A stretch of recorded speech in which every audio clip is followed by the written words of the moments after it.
Hello, you beautiful rainbow singer, you.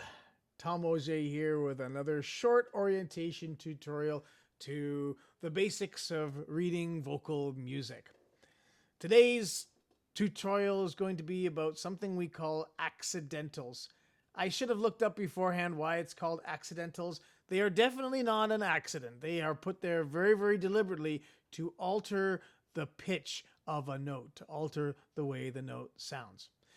Let's take a look at this passage here, and I'm going to come over and I'm going to play it on the piano as we go along here. So it's going to start with the middle C, as you can see here, and it's going to go dun, dun, dun, dun, dun, dun, dun, dun, dun, dun. Okay, and you'll have noticed that as I was playing, I was exclusively limiting myself to the white notes. Didn't touch any of the black notes here. And yet, when you look at the score, there's no room in between that note and that note to put. There's a note that's stuck halfway between these two notes. Similarly up here. So those are these two notes here.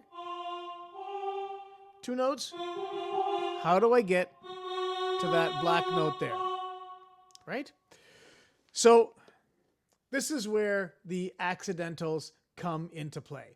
You can have a note, la, and you might want to go higher, la, la. That's not a full note up, la, la. That's going up a full tone, but we might want to go up just a half step, la, la.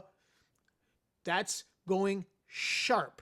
And we use the word singing sharp to mean you're singing the note a little bit, higher than it should be. And if you're singing flat, you're going la. You're singing it a little bit flatter than it ought to be. But sometimes that's actually wanted. It's deliberate, and we want to go an exact half step. And so we're going to actually add an accidental notation, which is either a sharp or a flat. So let's just listen to this passage again real quick so we keep it fresh in our mind.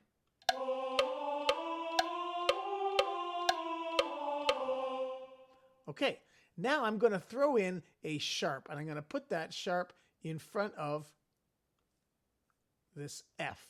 I'm going to attempt to put that sharp in front of this F. That's not going to work. There we go. And I'm going to get rid of this guy here. All right. So now let's listen to what this sounds like.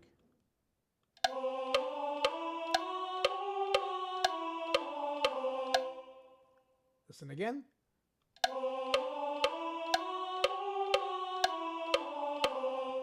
La da da da instead of la da da da na. So the sharp has effectively gone from this note here, F, to the black note above it. So it's not the G, which is the next note, but it's not the F natural, it's the F sharp. And if you're really, really keen, you heard that this note is the same as that note, even though it doesn't have a sharp symbol in front of it. And that's just a musical convention to keep our scores a little bit uncluttered. If the composer raises the first note, the note somewhere in the staff, any notes that follow it before the end of the bar line will also receive that same accidental applied to it.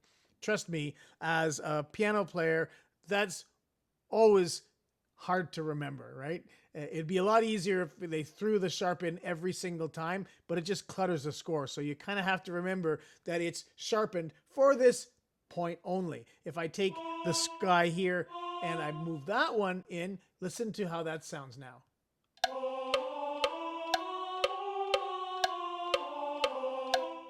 So you can hear that that note is not the same as that. This one here is an F sharp. Whoa, sorry.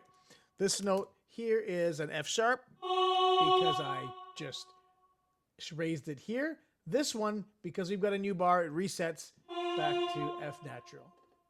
All right, and let's look at how we can cancel a sharp explicitly. So that's putting the natural symbol in there. So the natural symbol just basically says, go back to your F natural. So let's listen to how that would sound.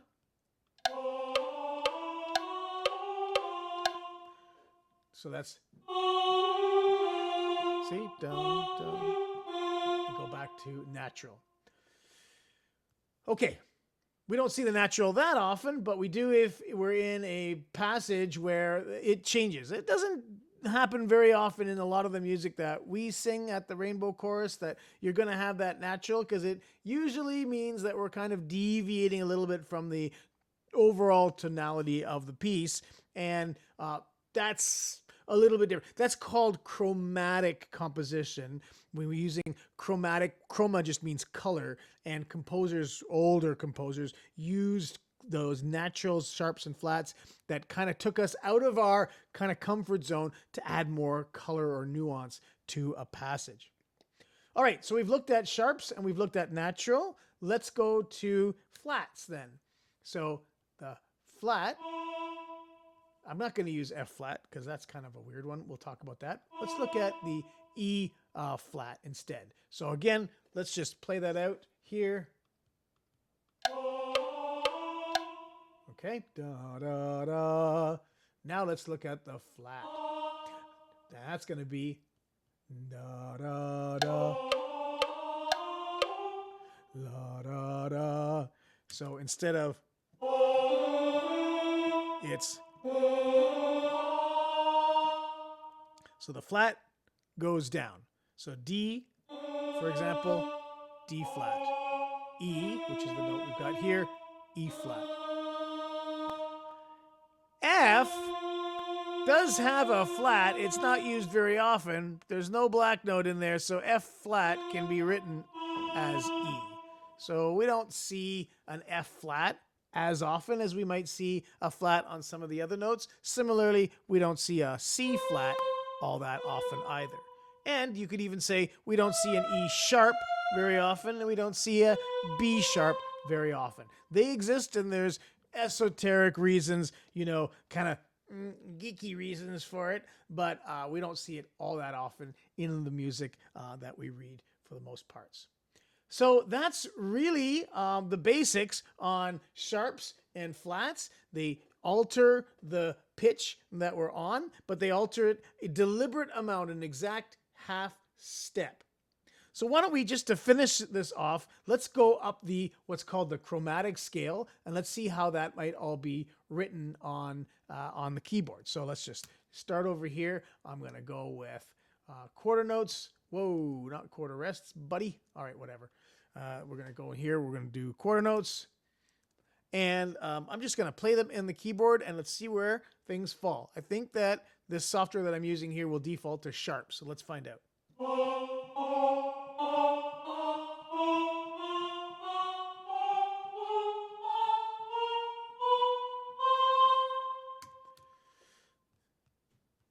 So C, C sharp, D, E flat, okay, E natural, F, F sharp, G, G sharp, A, B flat, which could also have been A sharp, B natural, and then C. And if you count all of these, you'll find that although there are 8 notes from C to C, we've got 12 steps, 12 tones. So that's 1, 2, 3, 4, 5, 6, 7, 8, 9, 10, 11, 12, and then back to the C again.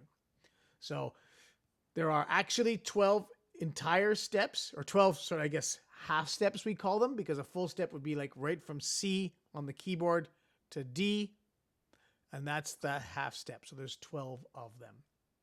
Okay, hope this has been useful. Again, feel free to leave a comment in the comments section, or hunt me down if you see me at choir sometime. I hope this is really useful, and look forward to singing with you.